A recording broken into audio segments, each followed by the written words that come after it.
Hi, this is Shelley Treacher from the Binge and Overeating Recovery podcast. Today I'm going to be talking about how to feel a little bit more at home in your body. But first, a question. Somebody's asked, what exactly is a comfort food? It's quite an interesting one. It might seem obvious, but there are actually a few things to consider. So the first thing to note, please don't think that you are completely alone in liking comfort foods. I'm pretty willing to bet that most people on the planet have at least one comfort food. It's just that some people have more than others, and for good reason. A comfort food is usually quite a simple food, and it's often actually something that we associate with a memory or have some kind of psychology attached to it. Usually this is in early childhood, but it could be from any early time. I, for example, could not stop thinking about custard creams for a very long time in my life. Custard cream biscuits were something that I much coveted when I was a child. My mum always had them in the biscuit barrel. I can see and smell that biscuit barrel still to this day. And I associate love and warmth and homeliness and security with custard creams. So my comfort foods kind of are along the same sort of flavouring. There's kind of a vanilla, sweet, creamy, biscuity. That kind of food makes me feel happier just thinking about it. But so what kind of comfort foods do you associate with your childhood? And does that relate to the kind of things that you crave now? I'm not really sure that I have a definitive idea of what a comfort food actually is. I'm not sure there is a dictionary definition. There might be, so you might want to look that up. But really, to me, a comfort food is something that you choose when you need comfort. It's as simple as that. And it's usually a food that will alter your state in some way. So if it has sugar in it, then it's going to give you a bit of a lift, and it might numb you out as well. So it's just quite basic, really. A comfort food is going to change your state. And it's also probably going to be a little bit addictive. So there's the addiction to the feeling of comfort as well as to the substance. But actually, the thing I'm going to talk about today, being more embodied or being in touch with your body and your experience, is something that you can start to question in terms of what a comfort food is. So I'll start by asking, is it actually really comforting? And if it is, in what way is it comforting? And if it's not, in what way is it not comforting? So let's turn to today's subject. In the last 3 podcasts, I've given you several different techniques to help you calm your nervous system down and to self-regulate when you recognise that you actually feel discomfort or emotion just before you eat. Today's podcast goes a little bit deeper. Today, I'm going to start talking about embodiment and becoming more at home in your body. This is a big subject, so today I'm going to explain a little bit about what becoming embodied means, and then next week I'll take you through an embodiment experience. Bessel Kolk, who is a researcher into body-centered psychotherapy, said, "You can fully be in charge of your life only if you acknowledge the reality of your body in all its visceral dimensions." In my work, you'll hear me guide you to how something feels in your body quite often. This is because I believe it's the route to healing on a deeper level. This, as far as I know, is the best way to get in touch with your unconscious and actually to heal through that. Getting in touch with your instincts, your drives, and your needs leads you to treat yourself with better care and to experience more satisfaction. But I do recognise that this is really hard for the overeater because, for one thing, the culture and society that we live in, most of us are encouraged to be quiet about feeling vulnerable. And for another thing, because it's human nature to avoid pain and discomfort, this might be another survival instinct. But also, there's a disconnection and a dissociation involved in soothing ourselves with a substance or with food. And there's also the habit of turning away from the self. So I know it's really scary for a lot of people to start to get in touch with their unconscious and body. But it is essential to recovery because it is the source of inner strength and resource. And you simply don't have access to that if you're not in touch with what you're experiencing. Recovery through getting in touch with your body's experience happens in approximately these 4 stages. The first is becoming aware and sensing your body's experience.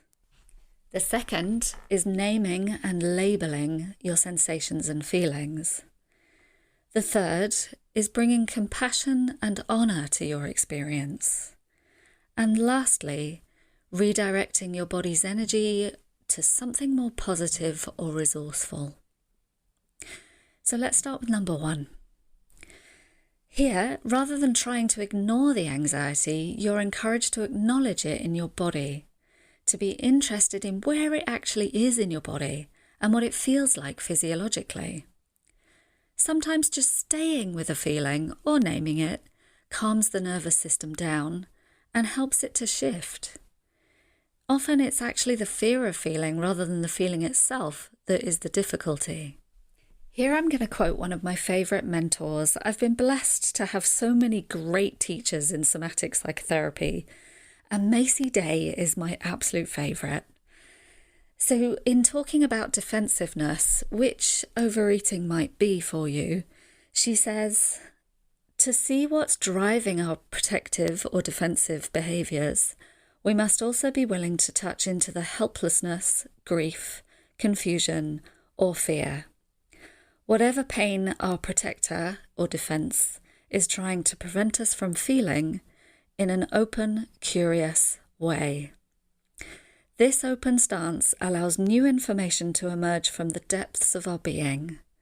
The longer we linger, the more information emerges. Sometimes memories surface. Sometimes we get only a general understanding of our wounded part.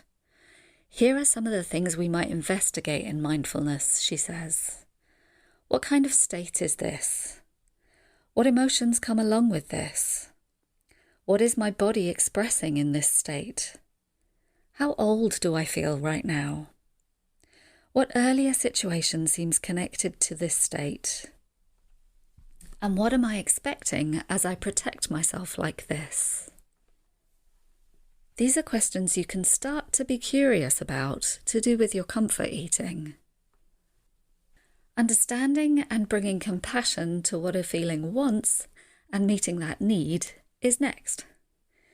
Your feelings always have a message. Uncomfortable feelings like frustration, irritation, upset, hurt, worry, and shame are always pointing to what we care about in life, but also to what needs compassion and possibly deep healing. I talked a little bit about this in my last podcast. It sounds counterintuitive, but it's actually really helpful to do something we call support the defense. This is where if you feel resistant to something, for example, if you really don't want to practice mindfulness, you might need to allow and get curious about what your block is to it before you can remove it. In the case of practicing mindfulness, you might think it takes hard work or take too long. On exploration, you might actually see that you'd much rather rush around cleaning the house or sit down and watch TV. On exploration of this, you might realise that you need to let go and relax, but you're afraid that you won't be able to do that. This might be because it will put you in touch with how you feel. All of this deserves compassion and understanding and has a message for you. And it's often, once we've done that the block melts away and we're able to choose a more healthy option consciously.